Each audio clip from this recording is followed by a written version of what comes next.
अशी विकासाची जी कामं आहेत ही सगळी कामं भारतीय जनता पार्टी. याचबरोबरती असा एक प्रश्न पडतो की आपण पुण्यासारख्या शहरात राजकारणामध्ये उतरावं आणि तिथं काम करावं, यामागची प्रेरणा, यामागचा बॅकबोन कोण आहे? आमच्यावर काही गोष्टी घडल्या आणि आम्हाला जेलमध्ये जावं लागलं. बऱ्यापैकी खूप सारी लोकं राजकारणी लोकांवरती फार असा विश्वास ठेवत नाहीत. यावरती आपलं काय मत आहे? ही कामं जरी वेळेत संपली ना तरी आमचा प्रभाग हा कोरेगाव पार्क होईल. याच्यामध्ये एक प्रश्न याच्यानंतर असा येतो आहे की बऱ्यापैकी त्या साईडला पाण्याचे प्रॉब्लेम्स आहेत.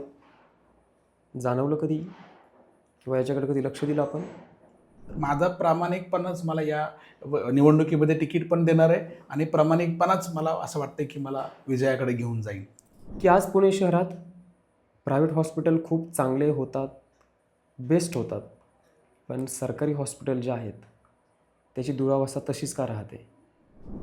माझं स्वतःला कात्रज कोंडो रोड ह्या भागातला स्थायिकच समजतो. स्थायिक म्हणजे कोण? ज्या व्यक्तीचं इथं घर आहे, जो काम करतो ह्या लोकांसाठी आहे. राजकारणामध्ये येत आहे तर परत पुन्हा एकदा व्यवसायावरती काय परिणाम होईल? मग तिथून समाज कल्याणच्या वसतिगृहात ॲडमिशन मिळावं म्हणून मुंडे साहेबांना भेटण्याचा प्रयत्न केला. मी मध्यंतरी वसंत मोरे जे कात्रजचे आहेत त्यांचा एक पॉडकास्ट घेण्याचा योग आला. त्यांची मुलगा तिथे उभे राहत आहेत. तर आपण याच्याकडे कसं पाहता? कारण एक मुंडे साहेबांना भेटण्याचा योग नाही आला कारण राजकारणाचा काही गंधच नव्हता. सध्या प्रभागामध्ये किंवा आज तुम्ही ज्या एरियामध्ये राहता तिथल्या नागरिकांच्या सुद्धा तक्रारी आहेत का काही? समोर कोण व्यक्ती आहे, काय व्यक्ती आहे, तो काय करतो, काय नाही, त्याचे काय प्लस पॉईंट, काय मायनस पॉईंट. प्रभाग क्रमांक 40मध्ये काय समस्या आहे सध्याच्या स्थितीला? मी तुम्हाला आठवणीनं आवर्जून सांगेन की दोन्ही कोविडच्या लाटेमध्ये मी रस्त्यावर होतो. विरोधकांच्या कुठल्या नसा कुठे दाबायच्यात हे पण माहीत असेल कदाचित.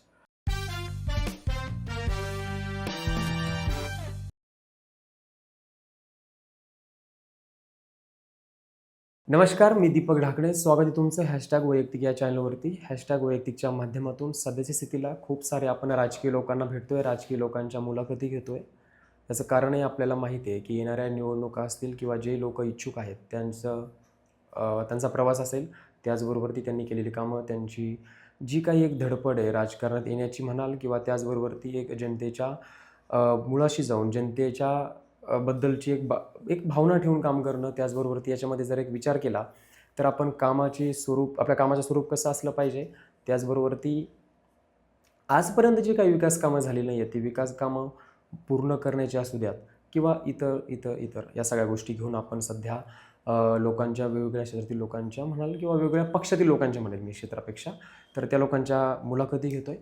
आज आपल्याला एक गेस्ट म्हणून किंवा आपल्याकडे पाहुणे म्हणून लाभलेले एक डॉक्टर आहेत. डॉक्टर असतील, त्याच्यानंतर त्यांनी समाजसेवा आणि त्याच्यानंतर आता राजकारण. एक प्रवास सुरू होतो डॉक्टरकीपासूनचा, तो सुरू होतो बीडपासून. तर आज पुणे शहरात एक निवडणुकीसाठी इच्छुक उमेदवार आहेत. इच्छुक असण्याचं कारणही तसं आहे. 12-15 वर्षापासून काम करत, एकही कुठलाही स्वार्थ मनात न ठेवता एक आपलं काहीतरी समाजाच्या प्रती देणं लागतं हा एक विचार मनात ठेवून काम करत गेलेत. आपल्याला जे काही आपल्याला करता येईल समाजासाठी ते करत गेलेत आणि आज एक नवा चेहरा उभा राहतोय. तसं पाहिलं तर नगरसेवक आणि जर डायरेक्ट प्रशासन याच्यामधला एक दुवा जर म्हटलं तर नगरसेवक येतो. नगरसेवकाची जी काही आहेत ती आपण लोकल बेसिसला किंवा बाकीच्या एरियामध्ये आपण कामं करत असताना नगरसेवक येतो. त्या नगरसेवकासाठी आपल्याकडनं एक माणूस इच्छुक होतो. त्याचा प्रवास कसा आहे, त्यांनी केलेली कामं कशी आहेत, त्याचबरोबर ते डॉक्टर, समाजसेवक आणि त्यानंतर आता राजकारण, हा प्रवास कसा होतो आहे हे आपण आज या चर्चेच्या माध्यमातून आपण जाणून घेतो आहे. आपल्याबरोबर ती असणारे डॉक्टर ज्ञानोबा मुंडे आहेत. यांचं या हॅशटॅग वैयक्तिक या चॅनलवरती मी मनापासून स्वागत करतो. नमस्कार. नमस्ते. सर, मी म्हटल्याप्रमाणे डॉक्टर, समाजसेवक आणि आता राजकारणामध्ये येत आहे. तसं पाहिलं तर तुम्ही भारतीय जनता पार्टीमध्ये काम करत आला आहेत गेल्या 15-16 वर्षापासून म्हणेल मी तर. कोंडव्यासारख्या भागामध्ये काम करत आला आहेत. हे सगळं आपण आत्ता इच्छुक आहात म्हणजे तुमचा या सगळ्या प्रभागामध्ये किंवा या परिसरामध्ये कामं करून झाली आहेत, लोकांशी संवाद साधून झाला आहे, लोकांना भेटून झालं आहे, हे सगळं मान्य आहे मला. पण बीडवरून आपण पुण्यात येतो आहे, पुण्यातून आज डायरेक्ट या लोकांमध्ये जातो आहे आणि परत राजकारणामध्ये पुण्यासारख्या शहरात आपण करतो आहे. यामागची प्रेरणा काय आहे किंवा ही सुरुवात कुठून झाली होती? काय सांगाल याबद्दल? तुमचा प्रश्न फार छान आहे. तुम्ही फार हुशार आहात. तुम्ही चांगला प्रश्न विचारला. खरं तर डॉक्टर, समाजकारण आणि राजकारण तुम्ही म्हटलात. मी पहिलं सांगेल की मी आजही राजकारणाचा विचार करत नाही. मी राजकारणाला राजकारण म्हणून बघत नाही. तर ते मी माझ्या समाजकारणाचाच एक भाग बघतो. खरं तर बीडवरून पुण्यात शिक्षणासाठी आलो आणि आत्ता इथं आपण इच्छुक झालो. इच्छुक झालो हा भाग कसा झालो? तर इच्छुक हा इच्छेने नाही झालो. तर हे कामाच्या ओघामध्ये होऊन गेलं. म्हणजे आपण ज्यावेळेला डॉक्टर म्हणून प्रॅक्टिस सुरुवात केली, आरोग्य अभियान राबवलं आणि मित्रपरिवार, नागरिक, जनता यांच्या माध्यमातून काम करताना एका ओघामध्ये आपण आलो. असं काही ठरवून झालं नाही कुठली गोष्ट. म्हणजे हा प्रवास होत गेला. याचबरोबरती असा एक प्रश्न पडतो, की आपण पुण्यासारख्या शहरात राजकारणामध्ये उतरावं आणि तिथं काम करावं, यामागची प्रेरणा, यामागचा बॅकबोन कोण आहे? पुन्हा एक तुमचा चांगला प्रश्न आहे. प्रेरणा जर तुम्ही म्हटलात, तर मी माझ्या सामाजिक कार्याचं काम ज्यावेळेला मी सुरुवात केलं, तर मी 100% म्हणू शकतो, की आपले सर्वांचं दैवत छत्रपती शिवाजी महाराज, ज्यांनी 18 पगड जाती धर्मातील लोकांना सोबत घेतलं आणि स्वराज्य निर्माण केलं. ही पहिली प्रेरणा. त्याच्यानंतर आदर्शवत काम जर कुठलं म्हटलं आणि एखाद्या नेत्याला जर आपण फॉलो करत असू, तर मला असं वाटतं की आदरणीय लोकनेते गोपीनाथरावजी मुंडे साहेब, ह्या व्यक्तीला मी राजकारणामध्ये माझा आदर्श मानतो, ज्यांच्याकडून काही मी प्रेरणा घेतल्या.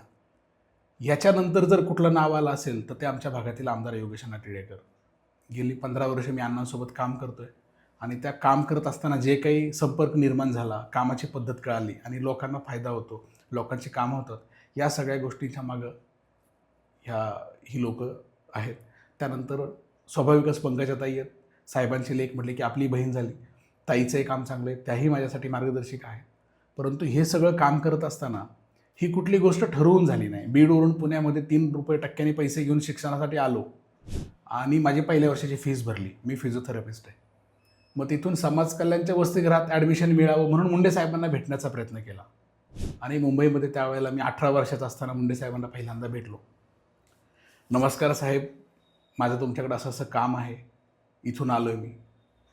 साहेबांचं त्यावेळेचं बोलणं मला आठवतं आहे. मी तुमची काय मदत करू शकतो? आवाजावच ते बोलले. मी त्यांना सांगितलं की तुम्ही समाज कल्याण मंत्र्यांना जर फोन केला, माझी शिफारस केली तर माझं शिक्षण फ्री होईल, माझं राहणं खाणं पुण्यामध्ये फ्री होईल. आणि 2-3 महिन्यांनी माझं काम झालं, माझं शिक्षण फ्री झालं. म्हणजे माझं राहण्यात आणि त्यावेळी 7-8 हजार रुपये खर्च असायचा 2005 ते 2010 तो सगळा खर्च माझा समाज कल्याणच्या वसतिगृहामुळे कमी झाला. शैक्षणिक मी जरी सावकारी पैसे काढले, त्यानंतर पहिल्या वर्षी काढले, नंतर मी शैक्षणिक शिष्यवृत्ती घेण्याचा प्लॅन केला, एज्युकेशन लोन, आणि एज्युकेशन लोनवरून माझं शिक्षण झालं. त्यानंतर त्या एज्युकेशन लोनचा काही भाग, व्याजाचा भाग एका दुर्गादेवी चॅरिटेबल ट्रस्ट म्हणून आपल्या औंधला ट्रस्ट होती, त्यांनी माझं लोन खरं व्याज भरलं आणि तिथून मला खऱ्या अर्थानं दुसऱ्या टप्प्यातली समाजाची मदत मिळाली. घरचं बॅकग्राऊंड बघितलं, माझे वडील परळीच्या थर्मलमध्ये काम करायचे, लेबरचं. माझी आई घरकाम करायची. मग आमच्या घरी अशिक्षित दोघंही. माझ्या बहिणीचं ग्रॅज्युएशन झालं, ती माझ्यासोबत काम करते पुण्यात. माझा भाऊ 12वी झाली आणि मी 3रा. तर माझ्या आईने मला कधीच गावात थांबू दिलं नाही. 2रीपासून मी बाहेरगावी शिक्षण घेतो कंटिन्यू. मला त्यांचं एकच म्हणणं होतं, तू चांगलं शिक्षण घे, लोकांचं चांगलं कर आणि चांगलं काम कर, कोणाचंही वाईट करू नको. मी पुण्यात आल्यानंतर मला जी समाजाची मदत मिळाली आणि माझ्या आईवडिलांचा जो काही संस्कार होता, त्याच्यामुळे मी समाजकार्यात ओढलो. 2010ला माझं शिक्षण पूर्ण झालं. मी 2011ला प्रकृती केअर फाउंडेशन संस्थेची स्थापना केली आणि शिष्यवृत्ती वाटपचं काम केलं मी पहिल्या वर्षी. त्यावेळेला माझे पेशंट, माझे नातेवाईक, माझा मित्रपरिवार, डॉक्टर ह्या सगळ्यांकडे भेटून त्यांच्याकडून वर्गणी गोळा केली. 1,10,000 काहीतरी वर्गणी गोळा केली आणि मी त्याचे 75 विद्यार्थ्यांना पुस्तकी स्वरूपात शिष्यवृत्ती वाटप केली 2012मध्ये. 12-13च्या दरम्यान माझ्या मते, नाही 11-12च त्याच वर्षी. तर त्यावेळेला मला एवढा आनंद झाला की मी काहीतरी समाजाकडून, मला समाजाने भरपूर दिले आणि माझी समाजाला द्यायची इच्छा आहे आणि मलाही मदत मिळाली आणि मी तर काम करू शकलो. परंतु पुढं प्रवास करत असताना मी विचार केला की मी काय काम जास्त समाजासाठी करू शकतो. तर मी डॉक्टर आहे, फिजिओथेरपिस्ट आहे, तर मी माझं काम करत असताना समाजाला मदत करू शकतो. मग मी आरोग्य तपासणी शिबिराकडे वळलो. डॉक्टर महाजन, प्रभाकर महाजनांनी मला खरी पहिली संधी दिली काम करण्याची त्यांच्या हॉस्पिटलमध्ये, सातारा रोडला. आणि मग मी पहिलं आरोग्य शिबिर, मोफत आरोग्य शिबिर मी महाजन सरांकडे घेतलं, महाजन हॉस्पिटलला. तिथून माझा सामाजिक क्षेत्रातला एक प्रवास सुरू झाला. आणि ज्या वेळेला मी आरोग्य शिबिरं घेत गेलो त्यावेळेला काही घटना अशा घडत गेल्या लोकांसोबतच्या की त्या घटनांमुळे मी खरं जास्त तीव्र होत गेलो. म्हणजे मला आवर्जून सांगायचं आहे, मी ही खरं आठवण सांगेल तुम्हाला की 2012चं आरोग्य शिबिर होतं. आमच्या महाजन हॉस्पिटलला एक पेशंट आला. तो बहुतेक बाहेर राज्यातला होता आणि तो सिक्युरिटी गार्डचं काम करायचा आणि त्याला मणक्याचा त्रास होता. डॉक्टर अमित महाजन त्यावेळेला ऑर्थोपेडिक सर्जन होते, ज्यांच्यासोबत मी काम करत होतो. त्या पेशंटला बघितलं मी, मला माहिती नाही, त्या पेशंटला बघितलं, म्हटलं तुम्हाला फिजिओथेरपी ट्रीटमेंट केली पाहिजे आणि ह्या ट्रीटमेंटने तुम्हाला फायदा होणार आहे. तर ते म्हणे सर पैसे किती लागतील. मी नवीन होतो करिअरमध्ये, 2010ला नुकतीच मी डिसेंबर 2010ला प्रॅक्टिस सुरू केली होती, 9ला सॉरी, आणि एका वर्षभरात मी हे आरोग्य शिबिर घेतलं होतं. मग मी त्यांना म्हटलं की तुमची ट्रीटमेंट आपण करूया, तुम्ही पैशाचा विचार करू नका, तुम्ही उद्या माझ्याला भेटायला या. त्यावेळेला बोल्डनेस नव्हता प्रॅक्टिसमधला. मग आता महाजन सरांचं हॉस्पिटल आहे तर मी निर्णय घेऊ शकत नव्हतो. मग मी मोठ्या सरांना बोललो की सर म्हटलं एक गरीब पेशंट आला आहे आणि मला असं वाटतं की त्याला फिजिओथेरपीने फायदा होणार आहे, पण त्या पेशंटकडे पैसे नाही आहेत, तर मला असं वाटतं की आपण फ्री ट्रीटमेंट केली पाहिजे. माझ्या मनात भीती होती की हॉस्पिटलमध्ये एखादा डॉक्टर म्हणणार आहे आपण सर्व्हिस देतो तू फुकट करायचं म्हणतोय, वेळ आहेस का. मला त्यावेळेला महाजन सरांचे शब्द आठवतात की ज्ञानोबा, तुझा हा विचार प्रचंड मला आवडला, तू कायम ह्याच भावनेतून काम कर, त्याचं कारण तुला सांगतो म्हटले. आता माझी सासरवाडी सोलापूरची, मी सोलापूरहून पुण्याला येत होतो आणि माझा ॲक्सिडेंट झाला गाडीचा आणि अक्षरशः रोडवरून खाली खड्ड्यात जाऊन गाडीने पलट्या खाल्ल्या होत्या. त्या गाडीकडं जर बघितलं तर कोणालाच वाटलं नव्हतं की ह्या गाडीत कोणी जिवंत असेल, पण मी आज तुझ्या समोर आहे. माझी मुलगी, माझा मुलगा, माझी बायको, आम्ही 4 जण होतो. आम्हाला खर्चटलं सुद्धा नाही. याचं श्रेय जर मी कोणाला देत असेल तर मी माझ्या डॉक्टरकीच्या प्रवासामध्ये ज्या काही रुग्णांना मदत करतो, सवलत देतो, जी काय मदत करतो, ती मदत माझी FD म्हणून वर जमा झाली, त्या काळातून मी वाचलो.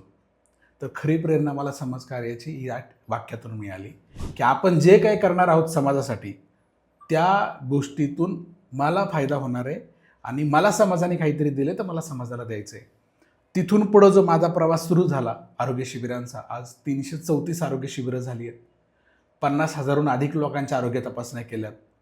तुम्हाला सांगतो, कोविडच्या काळामध्ये म्हणजे कोणी बाहेर यायला तयार नव्हतं, नातेवाईक बोलायला तयार नव्हते. कोविड झाला तर आपल्याच घरात आपल्याला क्वारंटाईन व्हावं लागत होतं, कारण आजार खूप भयावह होता. मी तुम्हाला आठवणीनं आवर्जून सांगेन की दोन्ही कोविडच्या लाटेमध्ये मी रस्त्यावर होतो. मी आर्सेनिक अल्बम इम्युनिटी पॉवर वाढवण्यासाठी त्याचा जवळपास 20 ते 25,000 लोकांना वाटप केलं. आम्ही आमचं शिवप्रतिष्ठान मित्रमंडळ असेल, प्रकृती केअर फाउंडेशन असेल, सेवा प्रतिष्ठान असेल किंवा इतर मंडळ असतील, सोसायटी असतील, आम्ही ग्रुपने जाऊन त्यांना प्रत्येक व्यक्तीला आर्सेनिक अल्बमचं गोळी दिली, होमिओपॅथीचं डब्बी दिली. त्यात सूचनापत्रक दिले की औषध 4 दिवस घ्या, 5 दिवस घ्या, तुमची इम्युनिटी पॉवर वाढेल. तुम्हाला सांगतो, त्यावेळेला अन्नधान्याचा अडचण होती, कामगारांचे प्रश्न होते, बांधकाम क्षेत्राच्या साईट बंद होत्या. त्या ठिकाणी जाऊन त्या लोकांची आरोग्य तपासणी, नॉर्मल पब्लिकची आरोग्य तपासणी, अन्नधान्याच्या किट वाटप करणं, पोलीस बांधवांना मास्क, सॅनिटायझर्स, क्रीम रोल्स, अशा बऱ्याचशा मदत आम्ही त्यावेळेला केल्या. तर खऱ्या अर्थाने हे काम करत असताना फार आनंद होतो की आपण समाजाला काहीतरी देऊ शकतो, कारण समाजाने मला काहीतरी दिलं ही मला भावना आजही माझ्या मनात आहे. आणि हीच एक भावना आहे की मी राजकारणात आहे. तुमचा मगाशीचा प्रश्न होता की आता राजकारण नाहीच, समाजकारण. राजकारणात कसा आलो, काय आलो ते कळलंच नाही, परंतु इच्छा आहे की नाही ठीक आहे, नगरसेवक झालं पाहिजे. पण याचा मागचा उद्देश हाच आहे की आजपर्यंत काम करत आलो, इथून पुढेही काम करायचं आहे.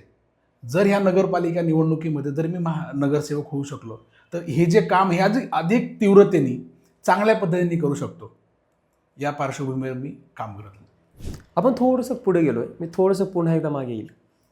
तुम्ही मुंडे साहेबांचा उल्लेख केलात, हा एक प्रश्नावरती येईल की मुंडे साहेबांची परत भेट झाली 2014च्या आधी, जेव्हा तुम्ही मुंबईला फर्स्ट टाईम भेटलात.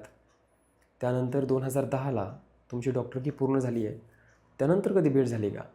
साहेब 2014ला गेलेत, त्याच्यामधल्या काळात भेट झाली किंवा तो रिस्पॉन्स, ती चर्चा काय होती खरं तर? नाही, त्याच्यानंतर साहेबांची कधी भेट झाली नाही. मी तुम्हाला मगाशी सांगितलं की जरी माझं जन्मगाव परळी असेल, माझे वडील थर्मलमध्ये काम करायचे, आई दुसऱ्या शेतात जाऊन काम करायची, असे शीत परिवार होता आणि मी पहिला डॉक्टर आमच्या परिवारामध्ये. ज्या वेळेला 2009ला मी पासआउट झालो, 10ला माझं क्लिनिक सुरू केलं, प्रॅक्टिस केली, तर माझ्या पुढचा पहिला प्रश्न काय होता की माझं कर्ज मला मिटवायचं आहे. मी सावकारी काढलेले पैसे असतील किंवा माझं पुण्यात घर झालं पाहिजे, ही काही स्वप्न होती आणि घर सेटल करायचं आहे, गावाला शेतात पैसे द्यायचे. मग त्या भावनेतून मी कंटिन्युअसली काम करत गेलो. परंतु ज्या वेळेला 2011मध्ये माझं घर बुक केलं, मी फ्लॅट बुक केला पहिला गोकुळनगरला. मला त्याचा फार आनंद वाटतो की मी माझी प्रॅक्टिस सुरू केली आणि एका वर्षामध्ये फ्लॅट बुक केला. मी 14 ते 15 तास काम करत होतो. 4 हॉस्पिटलच्या ओपीडीज बघायचो, होम व्हिजिट्स करायचो. प्रचंड मेहनत केली आणि एका वर्षात फ्लॅट बुक केला. म्हणजे ₹2 देऊन फ्लॅट बुक केला. पुढचे 2-3 वर्ष पैसे देत गेलो, तो फ्लॅट मला मिळाला. मग त्या काळामध्ये काय झालं, घर झाल्यानंतर वर्षभराने मी थोडासा जागेवर आलो म्हणायचं की बाबा अरे तुला समाजाने काहीतरी दिलंय, तू समाजासाठी काय करतोस. मग तेव्हा मी प्रकृती केअर फाउंडेशनची स्थापना केली आणि मग मी सामाजिक कार्यात ओढला गेलो. आपल्या गरजा काय असतात, एक चांगली नोकरी, आपलं घर आणि आपला परिवार, हे स्वप्न असतं. मी पुण्यात आलो, कर्ज काढून शिकलो, वसतिगृहात राहिलो, मदत मिळाली, दवाखाना सुरू केला, फ्लॅट बुक केला. मग आता अजून काय गरज होती माझी ना. मग मी म्हटलं की आता समाजाला काहीतरी आपण द्यायला सुरुवात करायची. या भावनेतून काम सुरू केलं. मुंडे साहेबांना भेटण्याचा योग नाही आला कारण राजकारणाचा काही गंधच नव्हता. म्हणजे की राजकारण करायचंय. मी राजकारण करायचं यामुळे नाही म्हटलंय, ज्या व्यक्तीनं आपल्याला काहीतरी मदत केली, आपण त्यातून घडलो, डॉक्टर झालोय, आज सगळं झालंय, फ्लॅट बुक झालाय तुम्ही सांगितल्याप्रमाणे, तर कुठेतरी मनामध्ये आलं की भेटायला पाहिजे साहेबांना. 2012ला हो, बऱ्याच वेळेला मनात आलं. 2012ला मला महाराष्ट्र युवा शक्ती प्रतिष्ठानच्या या संघटनेचं बीडमधून मला पुणे शहराचं अध्यक्ष केलं होतं आणि त्या दरम्यान आम्ही आंदोलनाची कामं सुरुवात केली, प्रश्न सोडवण्याची कामं केली युवकांची किंवा कुठल्या अडीअडचणी. त्या माध्यमातून मी साहेबांसाठी काम करतो याचा मला आनंद मिळत गेला. परंतु माझ्या मते 2012, 13, 14 हा आपल्याला लोकसभेच्या इलेक्शनचा विषय होता आणि साहेब पण फार बिझी असायचे. मुंबईला कधी जाण्याचा योग आला नाही, पण संघटनात्मक काम केलं. 2014ला प्रचाराच्या दरम्यान साहेबांसोबत होतो.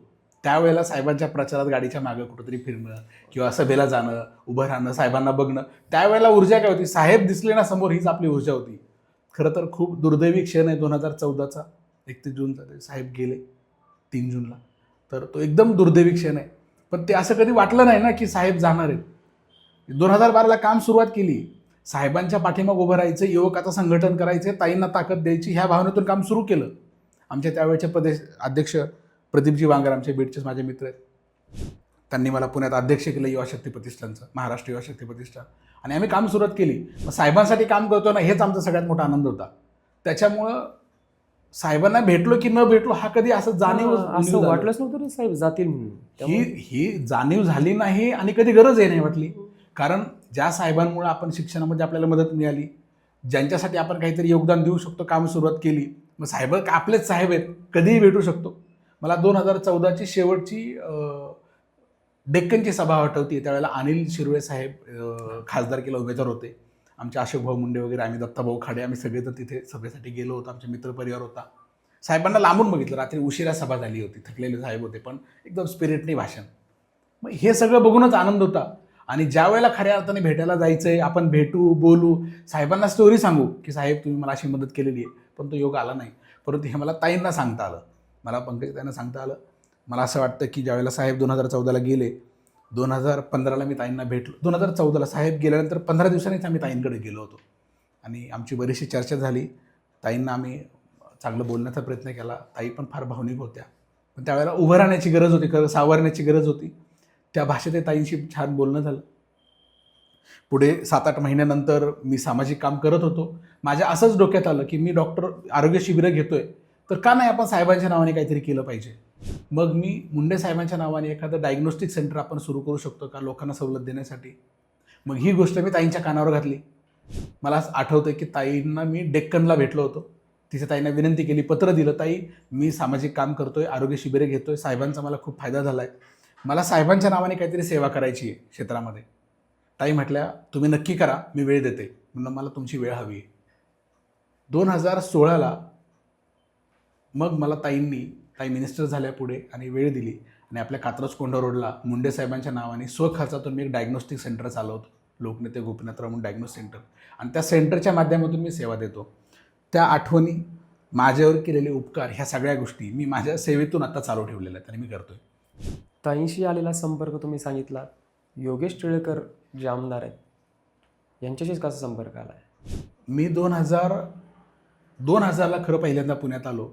ज्या वेळेला माझी ताई गोकुळनगरला राहते, घराची वास्तुशांती होती, पहिल्यांदा तिथे आलो. त्यावेळेला मी 10वीला होतो. मग 2007ला नानी नगरसेविका झाल्या तिथे, त्याच परिसरात राहत होतो. 2012ला अण्णा नगरसेवक झाले.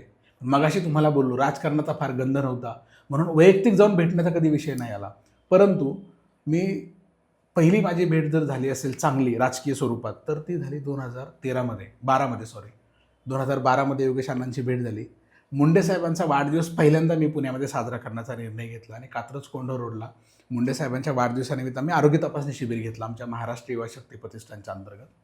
आणि तिथे प्रमुख पाहुणे म्हणून मी अण्णांना भेटायला गेलो की अण्णा मला असं आरोग्य शिबिर घ्यायचं, तुमच्या हस्ते उद्घाटन करायचं. मी फोन केला, अण्णा फोनवर कंटिन्यू आज जरी ते महाराष्ट्रात राज्यात एका लेवलला गेले असतील आजही ते फोनवर अवेलेबल असतात. मला म्हणे डॉक्टर उद्या सकाळी 10 वाजता ऑफिसला या कोंढव्याच्या.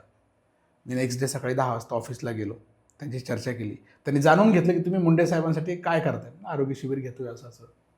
मला म्हणले खूप चांगलं आहे, तुम्ही हे आरोग्य शिबिर घेताच आहे तर माझा 28 डिसेंबरला वाढदिवस होतो, मुंडे साहेबांचा 12 तारखेला आहे. हा कार्यक्रम तर आपण करूच, पण 28 डिसेंबरला आपल्या वार्डातल्या लोकांसाठी तुम्ही काहीतरी नियोजन करा, आपण आरोग्याचं काहीतरी आरोग्य शिबिर घेऊन लोकांना फायदा करू. त्यावेळेला खरी त्यांची मला उंची वेगळी कळाली.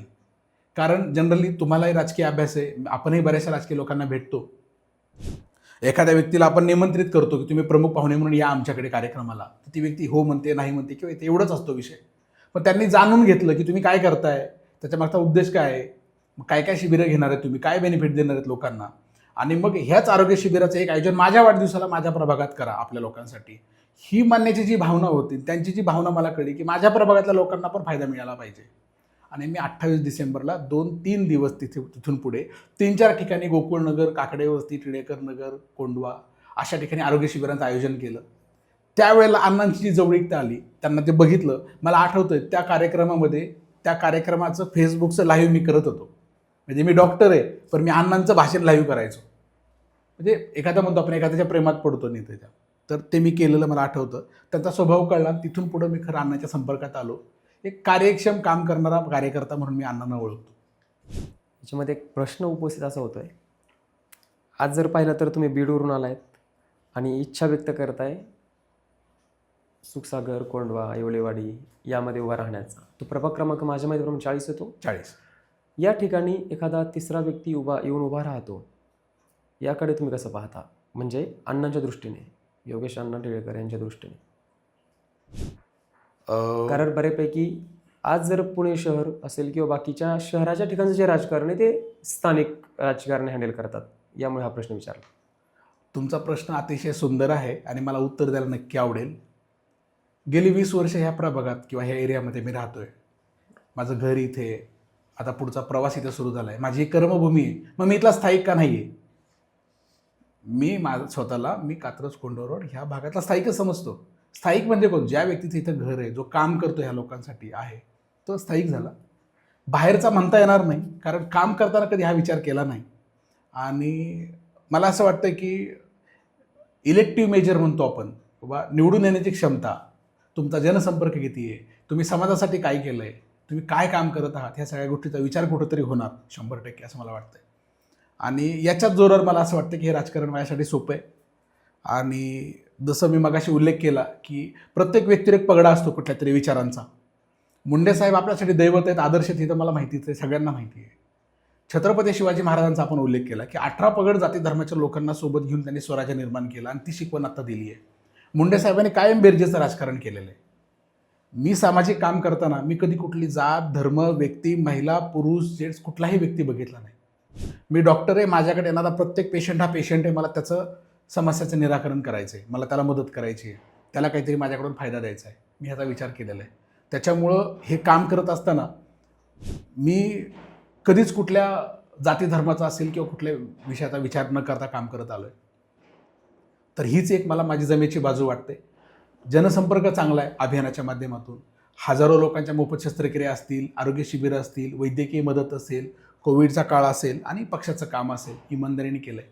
त्याच्यामुळं माझा प्रामाणिकपणा माझ्यासोबत आहे की मी माझं काम करताना डॉक्टर म्हणून प्रामाणिक काम करतो आहे, सामाजिक काम पण प्रामाणिक करतो आहे आणि पक्षाने दिलेली जिम्मेदारी पण प्रामाणिकपणे पार पाडतो आहे. तर माझा प्रामाणिकपणाच मला या निवडणुकीमध्ये तिकीट पण देणार आहे आणि प्रामाणिकपणाच मला असं वाटतं की मला विजयाकडे घेऊन जाईल. याच्यामध्ये पक्ष तिकीट देणार हा प्रश्न होता, पण तुम्ही ते ऑलरेडी उत्तर दिलं आहे. पण प्रश्न असा आहे याच्यानंतर, त्या ठिकाणी मी मध्यंतरी वसंत मोरे जे कात्रजचे आहेत यांचा एक पॉडकास्ट घेण्याचा योग आला. त्यांची मुलगा तिथे उभे राहत आहेत. तर आपण याच्याकडे कसं पाहता? कारण एक 15 वर्षापासून एक गेलं चर्चेमध्ये पुणे शहरात वेगवेगळ्या पदांवरती नगरसेवक पण वेगवेगळ्या विधानसभा लढवली आहे, लोकसभा लढवली आहे, पक्षांचा प्रवास असेल किंवा राजकारणातला जो दबदबा आहे म्हणेल मी, या सगळ्या गोष्टीकडे कसं पाहता आपण? मी फार छोटा कार्यकर्ता आहे. तुम्ही ज्या नेत्याचं नाव घेतलं त्यांच्याबद्दल मी फार बोलणार नाही, कारण माझा प्रवास हा कार्यकर्ता म्हणून आहे आणि मला आत्मविश्वास माझ्या कामावर आहे. मी जी लोकांना मदत केली आहे, ज्या लोकांच्या मी शस्त्रक्रिया करू शकलो मोफत, ज्यांना अल्पदरात मी सेवा दिली, कोविडच्या काळात मदत केली, जी लोकं जोडली आहेत, ह्या लोकांचा जो माझ्यावर भरोसा आहे, विश्वास आहे, याच भरोशावर मला जर पक्षाने संधी दिली, आमच्या नेतृत्व योगेश आंधळेकरांनी संधी दिली, तर 100% मी संधीचं सोनं करणार आणि त्याच्यातून मी विजयी होणार. समोर कोण व्यक्ती आहे, काय व्यक्ती आहे, तो काय करतो, काय नाही, त्याचे काय प्लस पॉईंट, काय मायनस पॉईंट, याच्यावर मी 100% बोलणार नाही आहे. माझं ठरलं आहे की मला सकारात्मकतेने पुढं जायचं आहे. मला यावेळच्या महानगरपालिकेच्या इलेक्शनमध्ये उतरायचं आहे, लढायचं आहे आणि जिंकायचं आहे. ते हे मी घेऊन जातो आहे. याच्यामध्ये मला कुणावर टीका करायची नाही आहे, कुणावर टिप्पणी करायची नाही आहे, कुणाबद्दल काही बोलायचं नाही आहे. राजकीय भाषेत बोलायचं म्हटलं तर मी आत्ताही टीका करू शकेन, परंतु मी म्हणेन की माझ्या कामात नकारात्मकता येतच नाही, कधी आली नाही. मला ह्या सगळ्या प्रवासात एक गोष्ट मी तुम्हाला सांगू शकेन की मला डॉक्टर असल्याचा एक फायदा होतो. म्हणजे डॉक्टर असल्यामुळं आमच्याकडं वेगवेगळ्या प्रकारची लोक येतात. त्यांचा एकाची कंबर दुखते, कोणाचा हात दुखतो, खांदा दुखतो, मान दुखते, पाय दुखतो, कोणाचा काय समस्या असते. मग आम्हाला त्या व्यक्तीच्या त्याच्या आत जायला लागतं, त्याची सगळी हिस्ट्री घ्यावी लागते आणि ह्याला हा त्रास का आहे, हा त्रास कशामुळं होतोय आणि काय केल्याने हा त्रास बरा होतो, हे आम्हाला कळतं डॉक्टर म्हणून. त्याच्यामुळं तुम्ही विचारलेल्या प्रश्नामध्ये तुम्हाला जरी वाटत असेल की समोर दिग्गज कोणी येत असतील तरी मला काळजी करण्याचं कारण नाही आहे. त्याचे सोल्युशन्स मी 100% काढणार आहे आणि सोल्युशन्स हे माझी जनता आहे, माझा प्रभागातला नागरिक आहे, ज्यांना माझ्याकडून मदत झाली, ज्यांनी माझं काम बघितलं आहे प्रामाणिकपणे. मी प्रस्थापित नाही आहे, मी म्हणजे गुंठा मंत्र्याचा मुलगा नाही आहे, मी कुठल्या मोठ्या राजकीय नेत्याचा मुलगा नाही आहे, माझी कुठली राजकीय पार्श्वभूमी नाही आहे. पण मला असं वाटतं की माझं सेवाभावी केलेलं काम आणि प्रामाणिकपणा ह्याच गोष्टी माझी ताकद आहे आणि हेच मला यशाकडे घेऊन जाईल. प्रभाग क्रमांक 40मध्ये काय समस्या आहे सध्याच्या स्थितीला? खरं तर समस्या काय आहेत म्हणण्यापेक्षा आत्ता जी कामं आम्ही करतोय, आमचे आमदार योगेश आंधळेकर त्यांच्या माध्यमातून जी कामं चालू आहेत, ही कामं जरी वेळेत संपली ना तरी आमचा प्रभाग हा कोरेगाव पार्क होईल पुढच्या वर्षभरामध्ये. एवढी कामं आणली आहेत. कात्रज कोंढवा रोड म्हणजे तुम्हाला सांगेल की 2014ला अण्णा आमदार झाले, अण्णांनी पोतराज आंदोलन केलं 2014ला कात्रज चौकामध्ये. त्या आंदोलनाची दखल गडकरी साहेबांना घ्यायला लागली, देवेंद्रजींना घ्यायला लागली आणि त्या कात्रज कोंढवा रोडला नॅशनल हायवे अण्णांनी मंजूर करून घेतलं आणि त्याच्यावर बजेट टाकून तो रस्त्याचं काम सुरुवात केली. मधल्या काळामध्ये सत्ता नव्हती म्हणून तो थोडा स्लो झाला, परंतु आजही खूप जोरात काम चालू आहे. येत्या वर्षभरात तो काम पूर्ण होईल. मागच्या आठवड्याभरातच, मागच्या 8-10 दिवसामध्ये आपल्या राज्यमंत्री माधुरीताई असतील, आपले धीरजजी घाटे साहेब असतील आणि चंद्रकांतदादा पाटील असतील, तिघांच्याही शुभ हस्ते अण्णांनी जवळपास 50 ते 60 कोटीच्या रस्त्यांचं भूमिपूजन केलं आहे. ते 3ही रस्ते पूर्ण झाल्यानंतर कोंढव्याची एक नवीन वेगळी ओळख होणार आहे. मी इथे आवर्जून सांगेल, का सांगेल, तुमचा प्रश्न काय की समस्या काय वाटतात ते मी तुम्हाला हे उत्तर देतोय. आज गेली 4 वर्षे पुणे महानगरपालिकेत नगरसेवक नाही आहे, प्रभागात नगरसेवक नाही, आज नगरसेवक माझी झालेले आहेत. परंतु आम्हाला अभिमान आहे कात्रज कोंढवा रोड परिस्थिती नागरिकांना की आमचा नेता आज आमदार आहे आणि तो करोडोंनी निधी आणतोय, याचा आम्हाला अभिमान आहे. नगरसेवक नाही आहेत, सत्ता नाही आहे, परंतु अण्णांच्या माध्यमातून बजेट येते, कामं होत आहेत. त्याच्यामुळं फार समस्या भेडसवत नाही आहेत. दवाखाने आहेत, क्रीडांगण आहेत, जिम्स आहेत. अण्णांनी भरपूर काम केले. याही इलेक्शन होतील, याच्याही नंतर पुढचे काही त्यांच्या डोक्यामध्ये प्लॅन्स आहेत, तेही पूर्ण होणार आहेत. त्याच्यामुळे समस्यावर तर फार बोलण्यासारखं आता नाही आहे. सगळ्यांना माहिती कात्रज कोंढवा रोडची समस्या ती अण्णांनीच शोधून उत्तर काढले, ते रस्ता करतात. त्याच्यामुळं फार काय समस्या आहेत असं मला तरी वाटत नाही. याच्यामध्ये एक प्रश्न याच्यानंतर असा येतोय की बऱ्यापैकी त्या साईडला पाण्याचे प्रॉब्लेम्स आहेत, जाणवलं कधी किंवा याच्याकडे कधी लक्ष दिलं आपण? याच्यामध्ये आम्हाला लक्षाची गरज पडलीच नाही. म्हणजे मला आठवतंय 2022ला आय गेस कोविडचा काळ चालू होता आणि पाणी कमी दाबाने येत होतं आणि आम्हाला अण्णांचा फोन आला की आपल्याला आंदोलनाला जायचं आहे. योगेश अण्णा टिळेकरांच्या मार्गदर्शनाखाली अण्णांनी, नगरसेवक आम्ही कार्यकर्ते, आम्ही स्वारगेटला आंदोलन केलं पाण्याचं. आणि त्या आंदोलनामध्ये आमच्यावर काही गोष्टी घडल्या आणि आम्हाला जेलमध्ये जावं लागलं. कात्रज चौकात गेलं होतं की स्वारगेट चौकात गेलं होतं? स्वारगेट चौकामध्ये जलविभागामध्ये आंदोलन केलं होतं. त्या ठिकाणी आमच्यावर केसेस झाल्या.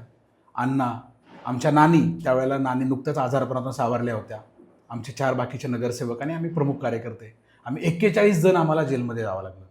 आम्हाला 4 दिवस जामीन झाला नाही ह्या पाण्याच्या आंदोलनासाठी. पण अण्णा नेहमी म्हणतात की ह्या आंदोलनाचा यश काय असेल, भले आम्ही गेलो जेलमध्ये, अण्णांना जेलमध्ये जावं, आमदार त्यावेळेला अण्णा नव्हते, जेलमध्ये जावं लागलं, नानींना जेलमध्ये जायला लागलं, महिलांना यावं लागलं. पण याचं यश आणि याचं श्रेय किंवा याचा फायदा काय झाला तर 24/7च्या अंतर्गत 2 पाण्याच्या टाक्या 2-3 ठिकाणी करण्यात आल्या आणि त्या कामाला बळकटी अण्णांना घेता आली आणि त्याचा तो प्रश्न सोडण्याच्या मार्गावर आजही पाण्याच्या लाईन टाकण्याची कामं चालू आहेत. मी तुम्हाला पुन्हा एकदा सांगेल, तुम्ही फार चतुर आहात, तुम्ही माझ्या ह्याच्यातून काहीतरी काढण्याचा प्रयत्न करताय. परंतु मला सांगायला खरंच आनंद वाटेल की कॉर्पोरेशनकडून नागरिकांना काय पाहिजे असतं, लाईट, पाणी आणि चांगला रस्ता, ह्या गोष्टी पाहिजेत. ह्या ऑलरेडी अण्णांच्या माध्यमातून चालू आहेत. त्याच्यामुळे समस्या असं म्हणून बघता येणार नाही. हां, पाणी कमी दाबाने येतं, वेळेवर येत नाही, अवेळी येतं, ह्या गोष्टी. जसं पुणे हा आमचा कात्रज कोंढवा रोड हा पुण्यापासून दक्षिण भाग पडतो, थोडासा शहराच्या बाहेरचा भाग पडतो. मग इथं येणाऱ्या विकासाची कामं थोडीशी वेळ लागणार किंवा सुखसोयी पुणे शहराप्रमाणे होणार नाहीत. त्यासाठी झटणारं नेतृत्व पाहिजे. ते झटणारं नेतृत्व आमच्याकडे योगेश अण्णांच्या माध्यमातून आहे. आणि उद्या ज्या वेळेला हे कॉर्पोरेशनमध्ये इलेक्शन होणार, नगरसेवक होतील, आम्ही तिथे कुठेतरी दिसू, त्यावेळेला अण्णांचे आम्ही अजूनही हात बळकट करू. एक 4 दिवसापूर्वी इथे उपमुख्यमंत्री एकनाथजी शिंदे यांचे स्वीय सहाय्यक OSD मंगेशजी चिवटे आले होते. त्यांच्याबरोबर पण ही चर्चा झाल्या. पण आज तुम्ही पुणे शहरात एक डॉक्टर म्हणून काम करताय किंवा तुम्ही सांगितल्याप्रमाणे आजपर्यंत 50,000+ लोकांना तुम्ही त्यांचे काही उपचार केलेत किंवा बाकीचा कामं केली आहेत. एक प्रश्न असा मला विचारायचा आहे, तुम्हाला मी एक संदर्भ दिला, त्याचं कारण ते होतं की आज पुणे शहरात प्रायव्हेट हॉस्पिटल खूप चांगले होतात, बेस्ट होतात, पण सरकारी हॉस्पिटल जे आहेत त्याची दुरावस्था तशीच का राहते? याच्यामागची काय कारणं वाटतात आपल्याला, जेणेकरून या सगळ्या हॉस्पिटलला गव्हर्नमेंटकडनं एवढा भला मोठा निधी दिला जातो, चांगले डॉक्टर्स इथे बसवले जातात, मग पेशंटला सुविधा का नाही? आत्ता मुळात मंगेशजींनी उत्तर दिलेलं योग्य होतं, पण तुम्ही आज स्थानिक लेवलला पुणे शहरात काम करताय म्हणून तुम्हाला हा प्रश्न. खरं तर हा प्रश्न खूप अवघड आहे. म्हणजे तुमचा पक्ष सत्तेमध्ये आहे यामुळे प्रश्न. तुम्ही हा प्रश्न विचारताय, याचा प्रश्न उत्तर असं अवघड आहे. परंतु मी आधीच तुम्हाला बोललो की मी फार छोटा कार्यकर्ता आहे. मंगेशजींनी असेच उत्तरं देऊन टाळलेत प्रश्न. नाही, मी ह्या प्रश्नाचं उत्तर देणार आहे. पण मी तुम्हाला आधी का बोलतोय, उत्तर देण्याच्या आधी काय तुम्हाला माझी पार्श्वभूमी सांगतोय की मी फार छोटा कार्यकर्ता आहे. मी मगाशी तुम्हाला बोललो की माझं सेवावृत्ती, काम करण्याची पद्धत आणि माझ्यातला प्रामाणिकपणा, मग तो समाजकारण, राजकारण, डॉक्टर आणि एखाद्या नेत्याचा कार्यकर्ता म्हणून माझा जो प्रामाणिकपणा आहे तो मला यशापर्यंत घेऊन जाणार आहे. तुमचा प्रश्न अगदी उत्तम आहे. शासन पैसे खूप देते, हॉस्पिटल्स उभा करते आणि तिथे काम करायला पण डॉक्टर्स आहेत, पण आपल्याकडे लोकसंख्या प्रचंड आहे, रिक्वायरमेंट खूप आहे, मनुष्यबळ कमी पडतं, कदाचित हलगर्जीपणा होऊ शकतो किंवा तेवढ्या लोकसंख्येला हँडल करणारे मॅनपॉवर जमा होत नाही आहे. आणि दुसरं एक असं उत्तर मिळेल की प्रत्येकाने जर प्रामाणिकपणे काम केलं तर सगळ्याच गोष्टी चांगल्या होणार आहेत. मला असं वाटतं की मी जर पुढे आलो तर मला प्रामाणिकपणावरच मी जास्त काम करणार आहे, ज्याचा फायदा जनतेला व्हायला पाहिजे. याच्यामध्ये तुम्ही खूप उत्तर टाळलं आहे, पण ठीक आहे. समस्या प्रत्येकाला दिसतात, पण प्रत्येकजण बोलत नाही, हा एक विषय येतो. सध्या प्रभागामध्ये किंवा आज तुम्ही ज्या एरियामध्ये राहता तिथल्या नागरिकांच्या सुद्धा तक्रारी आहेत का काही जास्त प्रमाणात, की ज्यावरती तुम्ही जर सत्तेमध्ये आलात तर याच्यापेक्षा जास्त चांगल्या प्रमाणात काम करू शकाल, अशा काही तक्रारी आहेत? माझा मागचा जो काही प्रवास आहे किंवा जे काही आम्ही आरोग्य म्हणजे शिबिर, हे प्रश्न याच्या मागचं विचारायचे कारण असेल, तुम्ही उत्तर देताना हे म्हणाल की यार सत्तेमध्ये माझा माणूस होता किंवा माझा एक नेता आहे तिथं, योगेश टिळेकर नावाचा आमदार आहे, सरकारमध्ये भाजपची सत्ता आहे वगैरे वगैरे, पण गेल्या 7-8-9 वर्षापासून तिथे प्रशासकीय काम चालते सध्या. कुठलाही नगरसेवक नव्हता. तरी काही नागरिकांच्या खूप साऱ्या समस्या असतात, जी लोकं डायरेक्ट महानगरपालिकेमध्ये न जाता नगरसेवकाकडे येतात. तर काय समस्या आहेत किंवा अण्णांकडे तशी लोकं येतात, तर काय प्रकारच्या समस्या घेऊन येतात याच्याबद्दल? प्रामुख्याने मगाशी तुम्ही प्रश्न विचारला होता. लोकांची समस्या सगळ्यात जास्त असते की अवेळी पाणी, कमी दाबाने येणारं पाणी, हा एक प्रश्न असतो. आमच्या घरासमोरचा रस्ता, ड्रेनेजचा विषय. ह्या 2-3 समस्या जर सोडल्या तर नागरिकांच्या दैनंदिन जीवनातल्या फार काही वेगळ्या समस्या असतात. आणि मी अण्णांशी फार जवळून बघतोय, काम करतोय, ऑफिसमध्ये असतो. लोक येतात ह्या समस्या घेऊन बोलतात. त्याच्यावर अण्णाही हाच तोडगा देतात. याच्यावर तोडगा काय तुम्हाला सांगतो. 24/7 जी आपली पुणे महानगरपालिकेची योजना आहे पाणी देण्याची, त्याच्यासाठीच्या लाईन टाकण्याचं काम चालू आहे, पाण्याच्या टाक्या बांधण्याचं काम चालू आहे. हे काम चालू आहे, परंतु ह्याचा रिझल्ट यायला थोडा वेळ लागणार आहे. मग तेवढं नागरिकांनी पण समजून घेतलं पाहिजे आणि घेतात. ज्यावेळेला आपण सांगतो, आम्ही आत्ताच मागच्या 5 नोव्हेंबरलाच आम्ही रॅली केली, संघर्ष रॅली काढली अण्णांनी, ज्याच्यामध्ये जेवढे लोक आम्ही जेलमध्ये गेलो होतो त्या सगळ्यांना बाईक रॅली करून आम्ही कात्रजच्या भारती विद्यापीठच्या पाण्याच्या टाकीवर गेलो, तिथलं काम बघितलं. अधिकाऱ्यांना विनंती केली अण्णांनी की येत्या काळामध्ये माझ्या कात्रज कोंढा रोडच्या परिसरातलं तुम्ही क्लोजर बंद करा. एक दिवस आमच्या एरियामधलं पाणी येत नाही, बंद असतं क्लोजर. मग ते बंद करा, आम्हाला दररोज पाणी द्या, भले 4 तास द्या पण दररोज द्या, ही मागणी केलेली आहे. त्याच्यामुळे दैनंदिन जीवनातल्या जर समस्याचा विचार केला तर मी सांगेन की ह्याच्या व्यतिरिक्त समस्या नाही आहेत आणि त्या समस्या ऑलरेडी काम चालू आहे. येत्या काही काळामध्ये त्या समस्या सुटलेल्या असतील. व्हिजन काय असणार आहे? आत्ता 2010-9ला तुमचं शिक्षण संपलं, 10ला क्लिनिक चालू केलं, व्हिजन होतं घर घेणं, नंतर समाजसेवा करणं. आता सध्या राजकारणामध्ये येत आहेत तर काहीतरी व्हिजन असेल. नाही, आता विजय नगरसेवक होणं. तेच नगरसेवक होऊन व्हिजन काय, हा विषय आहे. हे बघा, मी तुम्हाला मगाशी हे बघा, स्वप्न काय आहे? नगरसेवक होणं हे स्वप्न नसेल ना. नाही, काहीतरी काम करणं हे स्वप्न असेल. हे बघा, नगरसेवक होणं मी का बोललो की ज्या आताचं वातावरण निवडणुकांचं आहे, तिकीट मिळवण्याचं आहे किंवा ह्या चर्चेचं आहे, म्हणून तुम्हाला नगरसेवक बोललो. तुम्हाला खऱ्या अर्थाने जर मला सांगायचं म्हटलं तर मी जे काम करत आलोय, सामाजिक काम करतोय, लोकांना मदत करतोय, अल्पदरामध्ये वैद्यकीय सेवा देण्याचं काम करतो, मोफत शासकीय योजनेच्या अंतर्गत शस्त्रक्रिया करून देण्याचं काम करतो. मला जर ह्या पदापर्यंत पोहोचता आलं तर मी हे जे काम करतोय अधिक तीव्रतेने करू शकतो, अधिक चांगल्या पद्धतीने करू शकतो. आणि डॉक्टर असल्यामुळं समोरच्याची समस्या मला लवकर कळते, त्याच्यावर उत्तर आणि तोडगा काढण्याचं पण मला लवकर कळतं. मला असं वाटतं तर मी चांगल्या पद्धतीने न्याय देऊ शकेन आणि जास्त चांगल्या प्रमाणे समाजाची सेवा करू शकतो. याच भावनेतून माझा हा विचार आहे. विरोधकांच्या कुठल्या नसा कुठे दाबायच्यात हे पण माहीत असेल कदाचित. नाही, हे राजकीय टोला झाला, मी असं बोलणार नाही. मी खरं तर तुम्हाला सांगतो, सगळ्याच पक्षामध्ये चांगले संबंध आहेत. मग स्थानिक असतील, वरच्या लेवलचे असतील, काही हे असतात. सगळ्यात माझा चांगला संपर्क डॉक्टर असल्यामुळं बऱ्याच राजकीय लोकांच्या मी ट्रीटमेंट्स करतो, त्याच्यामुळे संपर्क सगळीकडे चांगला आहे.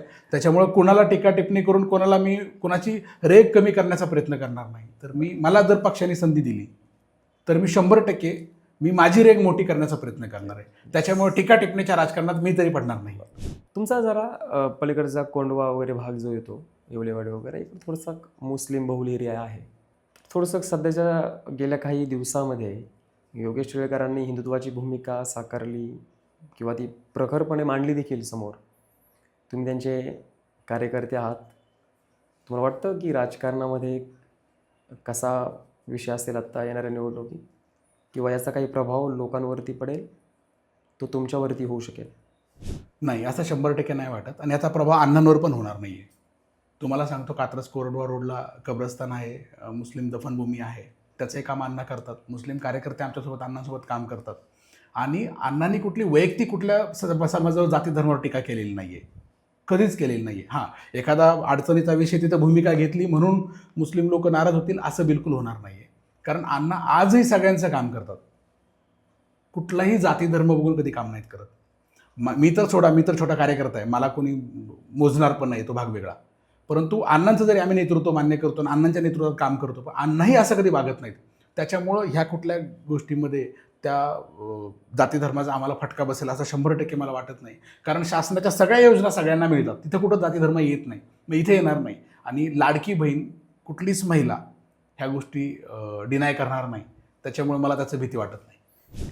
राजकारणामध्ये येत आहे तर परत पुन्हा एकदा व्यवसायावरती काय परिणाम होईल? मी फक्त डॉक्टर म्हणून जर काम केलं असतं ना तर मी अजून स्वतःसाठी फार चांगल्या सिच्युएशनमध्ये राहिलो असतो.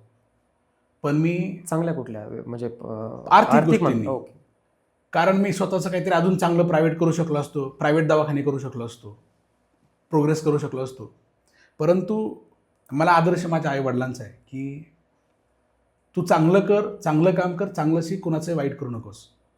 ही गोष्ट मी पहिल्यापासून पाळतो. मी आजही ती गोष्ट पाळतो. म्हणून तुमच्या प्रश्नाची उत्तरं मी दिली नाही असं नाही आहे. मला कधीच कोणाबद्दल वाईट बोलायचं नाही आहे. मला पॉझिटिव्ह सकारात्मकतेने पुढे जायचं आहे. मला समाजाची मदत करायची, त्याच्यामध्ये मला आनंद मिळतो आहे आणि मला सॅटिस्फॅक्शन येतं आहे. शेवटी करोडो रुपये जरी कमवले तरी मी वर जाताना घेऊन जाणार आहे का? नाही घेऊन जाणार आहे. मी काय घेऊन जाईल? दुवा घेऊन जाणार आहे, आशीर्वाद घेऊन जाणार आहे. याच भावनेतून मी काम करतो आहे. मी राजकारणात यशस्वी झालो, नगरसेवक झालो, पुढे गेलो तरी माझा हा सेवेचा वसा थांबणार नाही. मी कायम हे काम करत राहणार. मला लोकांना द्यायचं आहे समाजाला. माझी देण्याची भूमिका आहे. तुम्ही ज्यांना एक नेता म्हणता, 2014मध्ये ते आमदार झाले, त्यानंतर पुन्हा एकदा राजकारणामध्ये अपयश आलं. या अपयशाकडे आपण कसं पाहता? ठीक आहे, भाजपने त्यांना जबाबदारी दिली, मोठी जबाबदारी दिली, चांगली जबाबदारी दिली, भाग वेगळा झाला. पण जेव्हा अपयश आलं, याची कारणं काय वाटतात? किंवा आपल्यासारख्या कार्यकर्त्याला काय वाटलं मनामध्ये? नाही, खरं तर तो दिवस आमच्यासाठी वाईट होता. म्हणजे पहिलं तर आम्ही त्यांना फेस करू शकत नव्हतो. मला आजही आठवतं आहे की मी घरी गेलो होतो आणि आमच्या संध्याताई अण्णांच्या सौभाग्यवती मला, डॉक्टर तुम्ही एकदा अण्णांशी बोला, कारण अण्णा काही म्हणजे अण्णा अजून काही बोललेच नाही आहेत. मला तो दिवस अजूनही आठवतो की मी बेडरूममध्ये गेलो होतो. अण्णांना बोललो की अण्णा, हा पराभव झाला आहे, हा 2223 मतांनी झाला आहे आणि हा काही चुकीच्या लोकांच्या चुकीच्या गोष्टींमुळे झाला आहे. तुमचा पराभव जनतेने केलेला नाही आहे. काही लोकांमुळे तुमचा पराभव झाला आहे. तुम्ही खचून न जाता आपण पुन्हा उठूया आणि पुन्हा काम करू अण्णा जनतेचं. आपल्याला जनतेचा आशीर्वाद 100% मिळणार आहे. मला ही गोष्ट अजून आठवते. आणि मी तुम्हाला इथं आवर्जून सांगेल की आपण जेव्हा तुम्ही आदर्श व्यक्ती म्हणता, तर का असतो आदर्श व्यक्ती? ठीक आहे, त्यावेळेला इलेक्शनमध्ये अण्णांचा पराभव झाला, वाईट वाटलं, मतदारांना वाईट वाटलं, नागरिकांना, आम्हाला, परिवार, त्यांना स्वतःला वैयक्तिक वाईट वाटलं. परंतु पुढचे 2 ते 4 दिवसामध्ये अण्णा पुन्हा कामाला लागले. त्यांना पक्षाने ओबीसी मोर्चाचं महाराष्ट्राचं अध्यक्ष केलं. जोरात त्यांनी काम सुरुवात केलं. जनतेमध्ये राहिले, जनतेची कामं केली आणि त्यांना आता विधान परिषद मिळाली. ते कामाच्या जोरावर. ते कधी थांबले नाहीत, थकले नाहीत. हा एक चांगला आदर्श मी मानतो. तुम्ही न थकता काम केलं पाहिजे. अडीअडचणी असंख्य येणार आहेत. माझ्या आयुष्यामध्ये अडीअडचणी येऊन गेल्यात. वैयक्तिक लेवलच्या असतील, सामाजिक लेवलच्या असतील, कामाच्या स्वरूपात असतील, अडचणी येऊन गेल्या. पण त्या अडचणींना मी कधी घाबरलो नाही. मला एकच कळलं, अडचण आली आहे ना, मग तुझ्यात क्षमता आहे म्हणून तुला अडचण येते बाबा. मग तू ही अडचण पार करू शकतो. त्याच्यामध्ये मला तसा आत्मविश्वास आहे.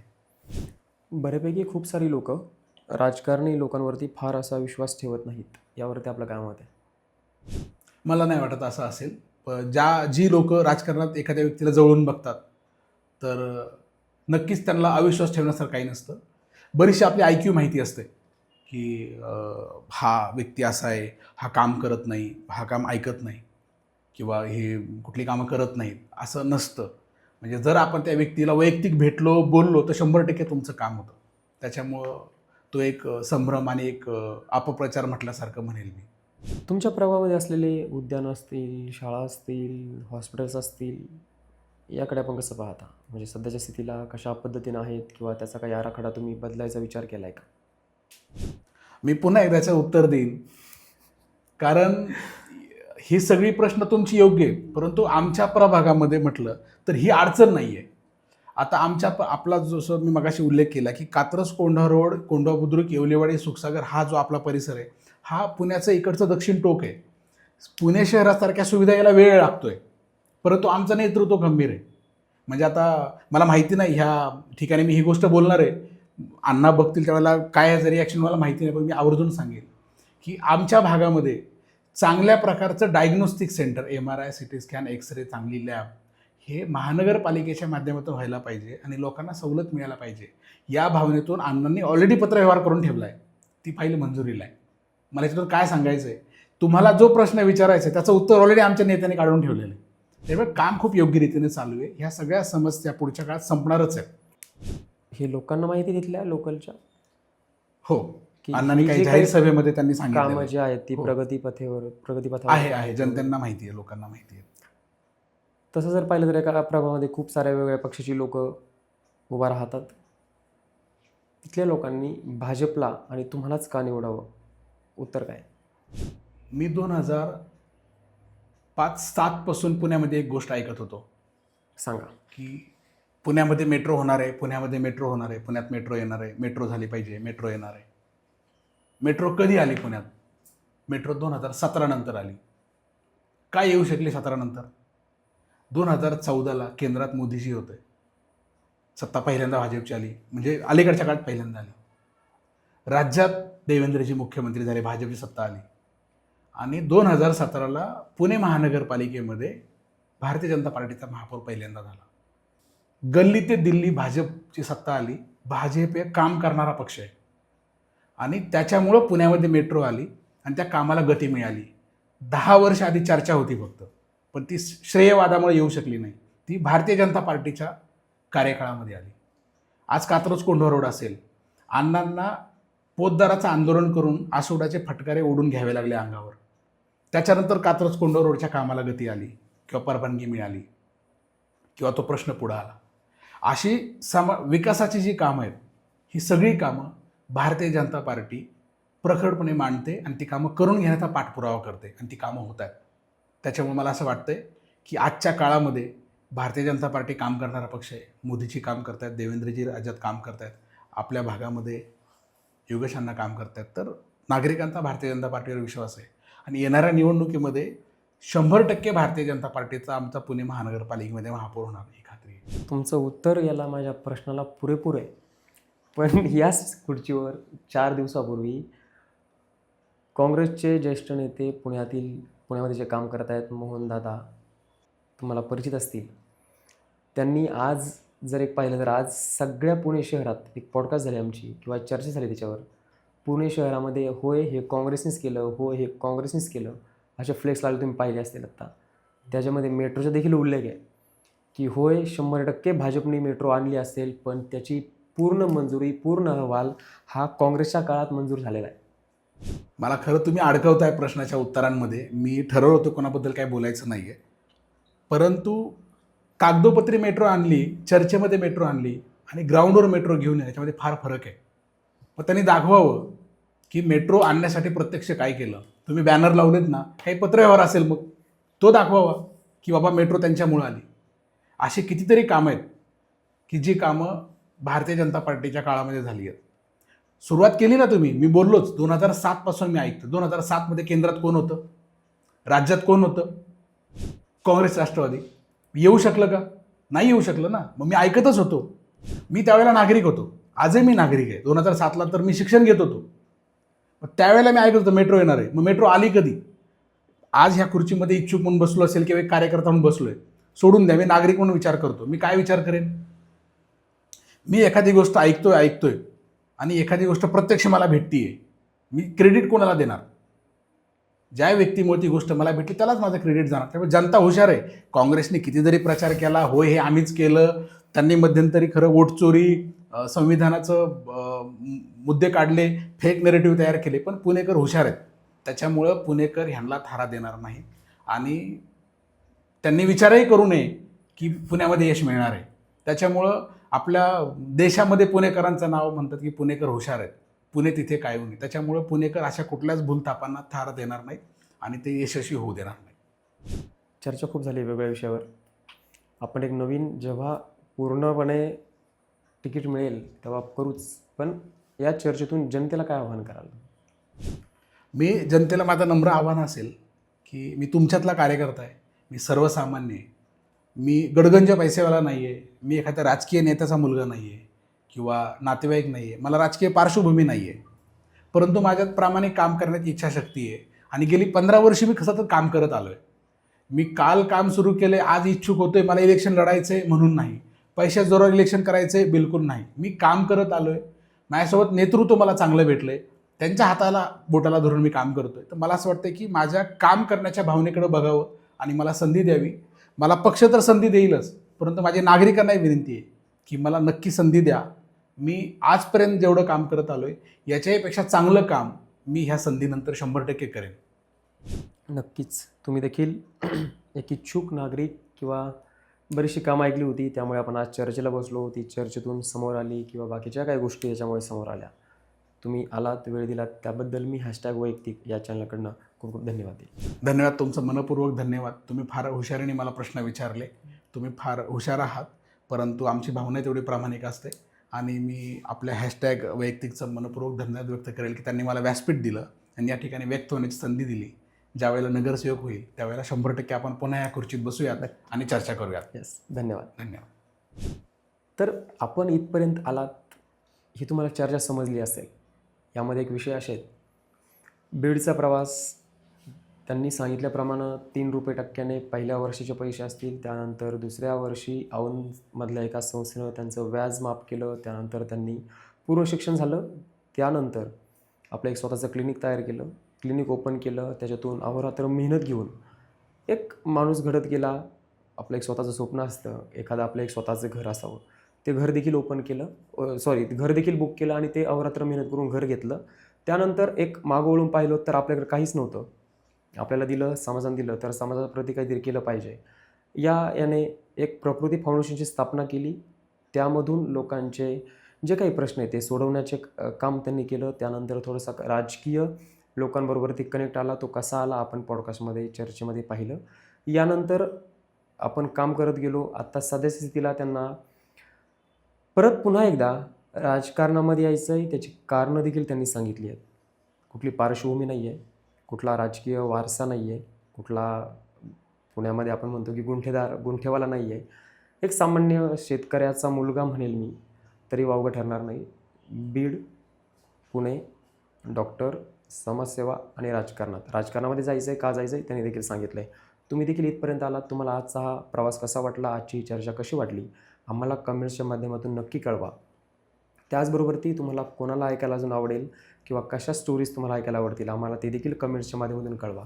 त्याचबरोबर अजून एक माझं आव्हान राहतं की आमच्या काही जर गोष्टी चुकत असतील तर आम्हाला त्या देखील कमेंट्सच्या माध्यमातून आमचा मेल आहे त्याचबरोबर आम्हाला तुम्ही मेसेज देखील करू शकता. धन्यवाद.